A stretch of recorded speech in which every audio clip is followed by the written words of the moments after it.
fastest show in sports. People bought into the rhetoric and the propaganda about Colin Kaepernick, and he hated America, and he hated veterans, and he hated football, whatever you want to call it. They bought into it 9 years ago. Here we are in 2025, and we're still buying into it in another sport that claims it's all about being woke. If you're woke, we're out of here. Look, we talked about this once before, where there's a male cheerleaders of the Minnesota Vikings, and people threatening to lose their season tickets, which of course is bullshit. They'll never get rid of them. We talked about that. But now you have another sport in America that has a lot of so-called woke involved, and the fans are screaming about it. Coca-Cola 600 is underway. NASCAR officially joining the growing number of companies showing support for the LGBTQ community. This tweet posted on the first day of Pride Month, garnering millions of views and thousands of replies. The majority of comments coming from people saying they will no longer support the organization. So for all the fans that are leaving, I guarantee you there's just as many coming. One of those retweets came from Stephen Rhodes. The North Carolina native began racing at 8 years old and was the first openly gay NASCAR driver. To be expected, honestly. Just reading through some of the comments, I kept seeing things like blocked, the words bi, fan lost. And I've said for years and years that NASCAR, to be relevant again, that it was going to need to make some changes. NASCAR is not the first organization in recent weeks to experience a wave of online criticism. Target and Bud Light's parent company both facing boycotts following their publicized support for Pride. You almost have to make the assumption that someone is going to be outraged. We caught up with the president of a national consulting firm. He says more and more companies are feeling the pressure to take a stance on social or political issues. If a brand is switching from being exclusive and appealing to one group and now is trying to expand that, there are going to be consequences. It brings up that great question again, Mike. You're a NASCAR fan. You like the racing. Yep. You go to it. Yes, I do. You enjoy it. You buy the Yes, I do. tickets. You buy the T-shirt, whatever it is. All right, then. And there's a gay driver. There's a female driver. There's a black driver. Hey, look, Bubba Wallace is taking a whole lot of crap right now. He's actually in the top 10. But because he is the black driver who is entitled and people are all over him and have been for years, they go after him just because, not because of his driving skill, which is obvious, but because he's black. We are still Wait here. a minute. What's the Wait problem? a minute. What's The only thing I big like at the concern? races there, are them French fry potatoes. All right, then. No, and by the way, I did not know Bubba Wallace was black. That's a white name, Bubba Wallace. Hell, I knew a Bubba from Shreveport, and he. Well, okay, all right. We made fun of our rednecks. Well, you know, for it's the funny. day. We talked about NASCAR last week, and along social media, especially on TikTok, what we put up there on TikTok got lit up by a lot of people going, it's all just woke. NASCAR's got to stop being woke. Go to short tracks in Richmond. Stop using electric cars. Stop trying to change the environment. Stop worrying about female drivers. Don't go to Mexico City and stop worrying about Hispanic drivers. It's all racism and hate that they're pushing out there. And this goes out to everybody who saw this before. We're still trying to figure out what's the big problem if a driver's gay. Why do you have such an issue with that? Please.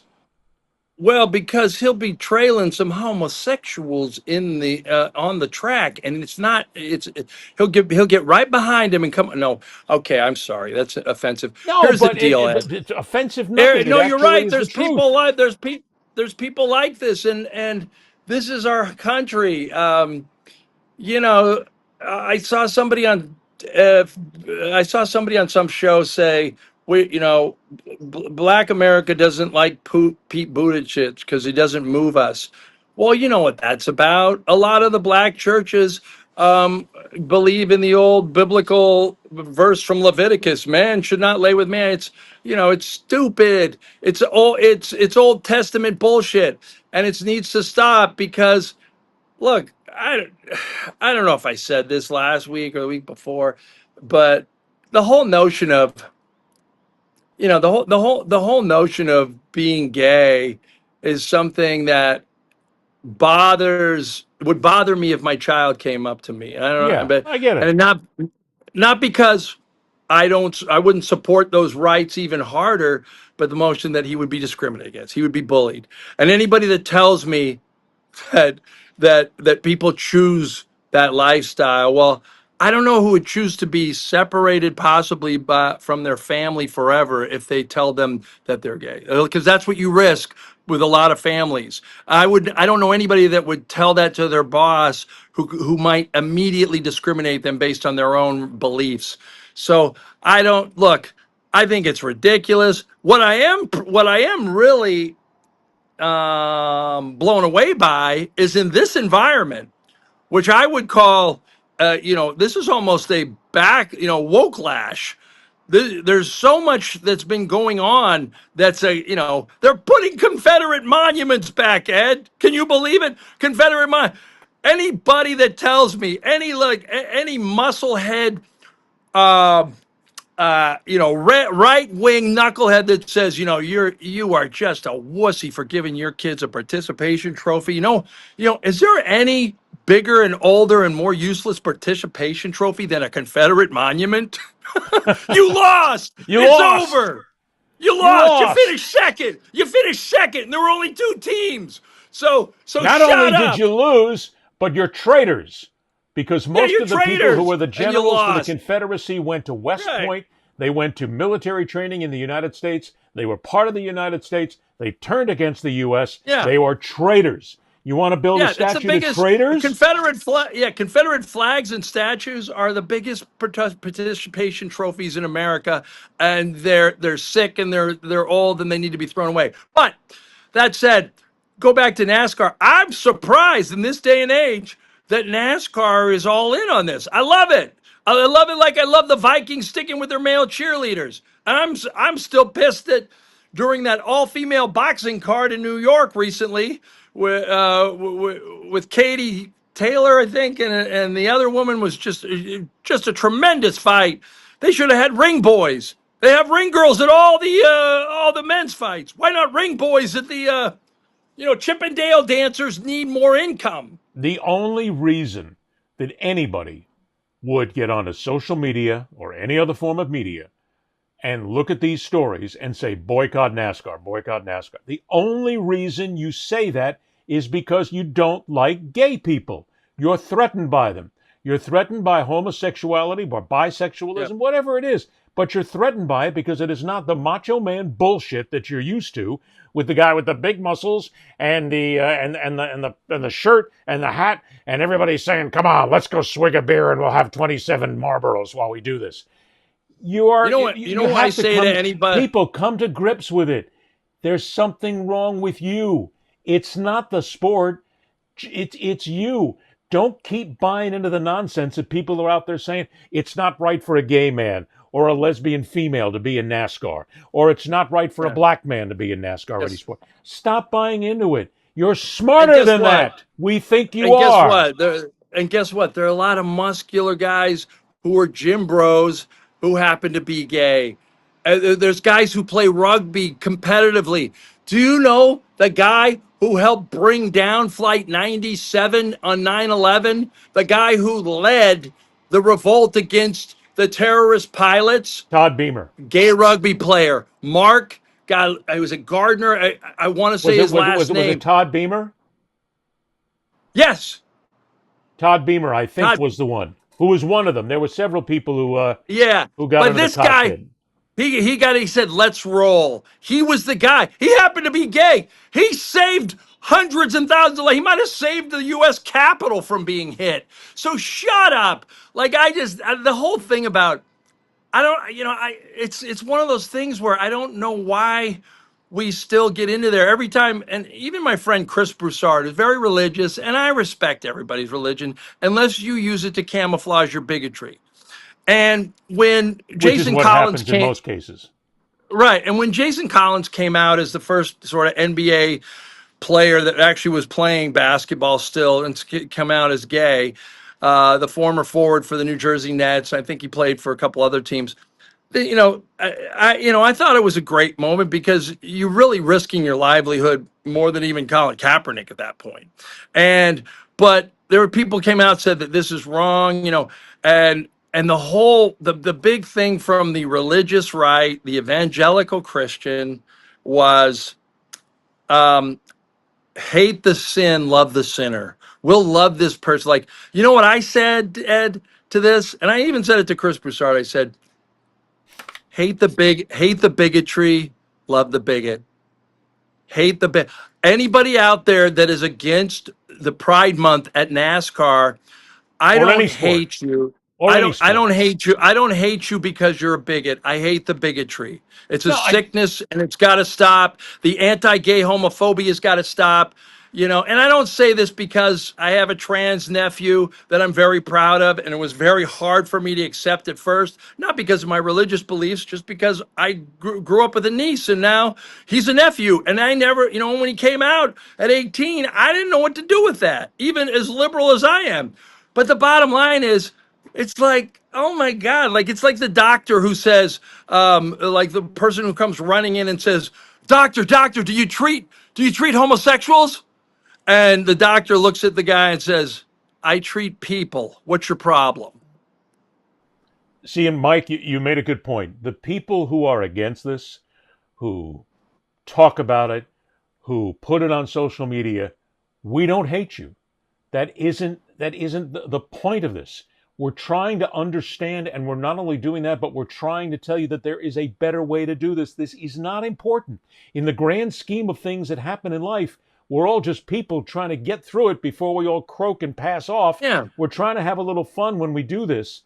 Stop letting yourself be led by the evangelical Christians, by the far right wing Christian ethic that's out there, by the MAGA side of things, by Trump, by whatever. Look, I know you're fans. We get it. Whatever you want, and you're religious, whatever.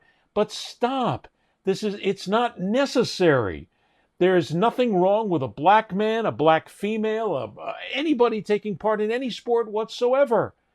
They're out there competing. They're human beings. Yeah. That's just it. And We don't hate you, yeah. but we do despise what you speak of and why you speak of it. And we're trying to understand it. I want one person to come up to me and say, you know, the reason I don't like them, we just don't like those pussies in there. That's all they are. Just a bunch of pussy men out there. And they'll use the word. They'll go ahead and use the F word. Here we go, Mike. I don't even know if I want to use that word out loud.